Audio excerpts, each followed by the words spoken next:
So we got a little bit more snow today. I love snow, and we never have enough in Boston, not even in the cold winter months like December and January. We really have been way below market value in terms of snow for the last few years. And it doesn't even seem to happen in February or March for some reason. So when we do get snow, I like to record it as some type of fantastic natural phenomenon, which we never see in Boston anymore. So today is Saturday, January 11th, 2025. I almost said 2024. And we got snow, not a whole lot. It's just a few inches as far as I can tell from here.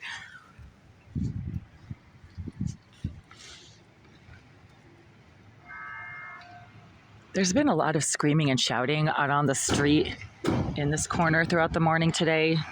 Sounds like Charles Thomas, the BLM psycho, hate-stalking, criminal, thug, career piece of shit who calls himself an activist, is back.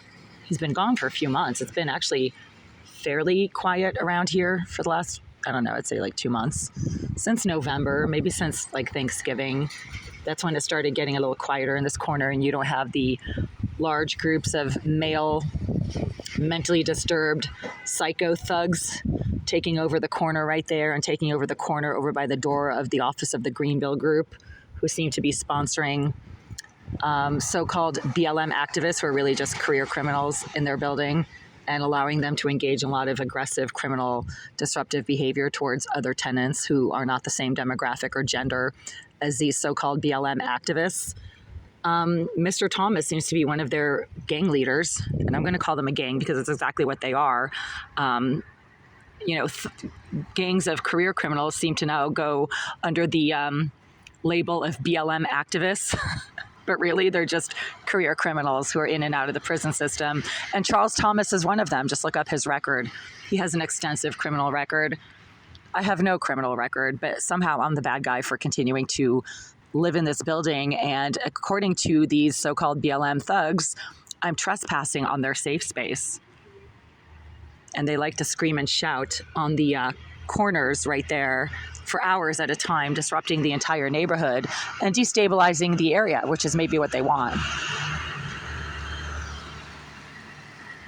So it's quiet now, and I did not go out of my way to record the screaming and shouting that was going on nonstop for an hour on the street where I'm pointing this camera right now. But, they like to disrupt the peace of the neighborhood, basically, these so-called BLM activists that are really just career criminals who are constantly in and out of the prison system. A lot of them are sex offenders, such as Jasmine Irizarry, who is their so-called surveillance expert and IT hacker, according to Mr. Elisayev, the property manager, who is verifiably sponsoring and protecting this group of so-called activists that are really just career criminals, sex offenders, child molesters, rapists. Mr. Thomas is a rapist. Charles Thomas is a registered sex offender, as is Jasmine Irizarry, as is Mark Collins, as is Michael Collins, who lives in this building still. He was moved from Unit 88 directly next to me a few years ago, but continues to be housed in this building and continues to evidence a lot of behaviorally challenged activities and acts, especially when I'm coming and going from the building.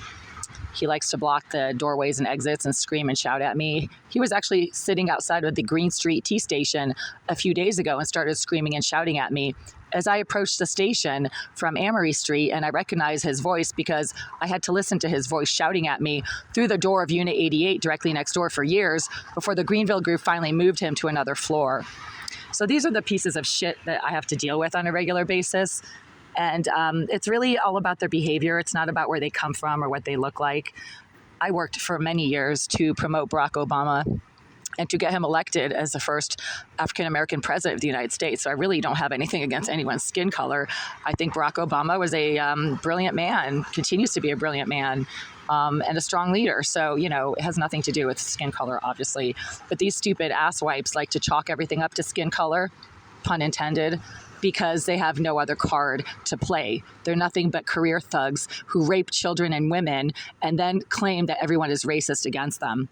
That's just sad for them. They verifiably rape women. So just look up their criminal record. Charles Thomas is one of them. I actually had to go to court against him because he threatened to kill me a few years ago, and the Greenville Group supported him in court.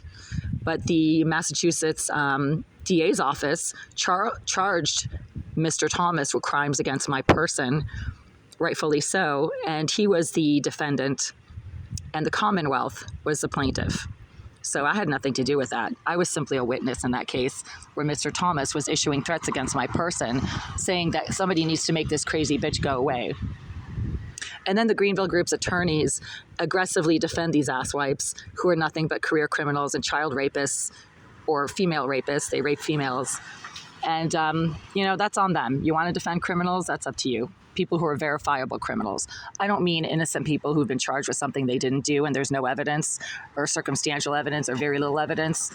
These asswipes are in and out of the prison system, and some of them are listed in the sex offender registry of Massachusetts. Anyway, today's a beautiful, somewhat snowy Saturday. Oh yeah, I forgot. The winking piece of shit next door in 88 who currently lives there is another sex offender who is in the charge of the Department of Mental Health named, I thought his name was Kevin for years. I mean, I don't interact with this reject at all unless he's jumping out of his door at me and then getting in my face about something, and then I have to defend myself. I have no idea who he is. And for years, up until 2 weeks ago, I thought his name was Kevin. But according to one of the detectives at the Boston Police Station who called me in response to this piece of shit trying to break down my door a few weeks ago, pounding on it when I was verifiably inside of my unit, finishing up a shower and trying to get ready, he was trying to break my door down. That piece of shit's name is Jason DaCosta. So there you go. Right? They're gonna if they're going to go out and say bad things about me that are verifiably false, I'm not quite sure what they say, but none of it is true, and I don't have any kind of a criminal history or record, then I can list their names, right? I mean, they are in the public record as being sex offenders, career criminals. Jasmine Irizarry is a mentally disturbed psychopath who actually started her criminal career at the Shattuck Hospital as an inmate who was verifiably vomiting all over the staff because she's a psychopath and she's got some kind of disease that she was trying to spread to the staff at the Shattuck Hospital. One of my friends was one of her therapists, one of my friends from my PhD program, and said, oh, there's a female psychopath named Jasmine who keeps vomiting on the staff, and the staff have to wear protective gear around her. Now there's a Jasmine Irizarry who won't leave me alone, who is being housed and praised by Oleg Eliseyev, the property manager of the Greenville Group, and she has lived in this building for over 10 years. And because she's a psychopath, she has a very unique behavioral thumbprint that doxes her presence in whatever floor or room of this building she happens to be squatting in order to engage in a lot of harassment and disruption, which is what she is obviously being permitted to do by the Greenville staff and the property manager, Mr. Eliseyev, who has praised Jasmine Irizarry's criminal abilities and her hacking abilities, evidently. I'm assuming she learned that somewhere in some kind of schooling program. So, you got a bunch of career criminals running this building, living in this building, being sponsored and provided with free rent in this building. And then you have an extremely unstable situation that undermines the entire neighborhood and destabilizes the area. That seems to be the entire plan. The Greenville Group are run by a Russian conglomerate that I've been told by 6 separate people, some of them housing agents, that this is the Russian mafia and that they literally function in an activistic capacity by purchasing these types of building complexes and then housing them with large numbers of criminals to destabilize the area.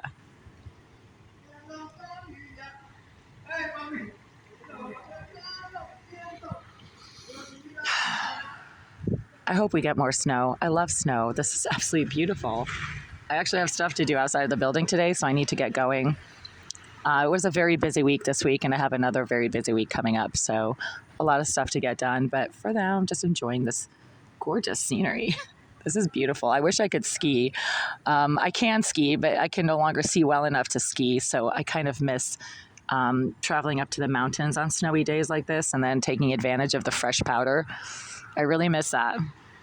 That's one of the things that I miss doing that I can no longer do because of my poor vision.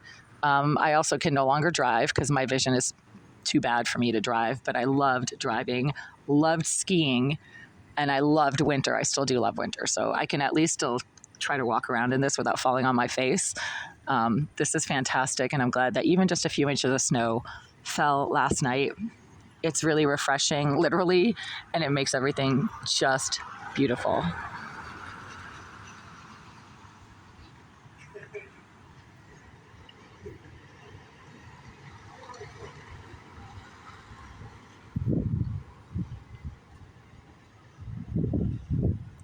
We've got these perving, creeping psychos once again, just loitering around on the sidewalk for some strange reason. They just love that spot right there. They tend to get really agitated and disruptive right in that spot.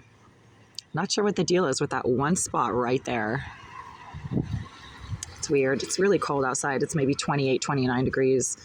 But they like to hang out outside and scream and shout for hours. You know, that's just a testament to their state of mental instability, really, because nobody in their right minds would behave like that.